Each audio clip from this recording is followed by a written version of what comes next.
പത്തനംതിട്ടയിൽ വെർച്വൽ തട്ടിപ്പിലൂടെ വൃദ്ധ ദമ്പതികൾക്ക് നഷ്ടമായത് 1 കോടിയിലധികം രൂപ.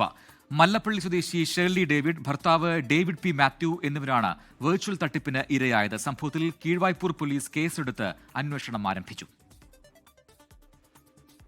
ഈ മാസം 18-നാണ് അജ്ഞാത ഫോണിൽ നിന്നും ഷെർലി ഡേവിഡിന് ആദ്യം കോൾ വന്നത്.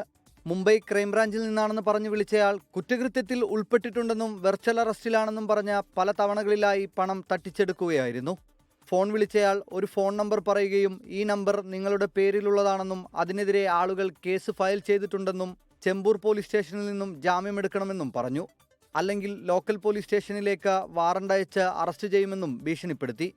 1 മിനിറ്റ് കഴിഞ്ഞ മറ്റൊരു ഫോൺ നമ്പറിൽ നിന്നും വിളിച്ച് നിങ്ങളുടെ പേരിൽ നരേഷ് ഗോയലിന്റെ അക്കൗണ്ടിൽ നിന്നും 20 ലക്ഷം രൂപ വന്നിട്ടുണ്ടെന്നും അതുകൊണ്ട് ആ കേസിലും പ്രതിയാണെന്നും പറഞ്ഞ ദമ്പതികളെ ഭീഷണിപ്പെടുത്തി.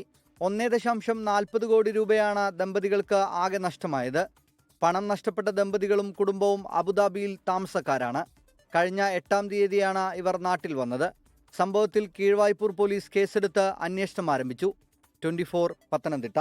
ലോകത്തെവിടെയായാലും ഏത് സമയത്തും 24 വാർത്തകളും ഓഗ്മെന്റഡ് റിയാലിറ്റി പാക്കേജുകളും എക്സ്പ്ലെയിനറുകളും വിശദമായി കാണാൻ ഞങ്ങളുടെ യൂട്യൂബ് ചാനൽ നിങ്ങൾക്ക് സബ്സ്ക്രൈബ് ചെയ്യാം.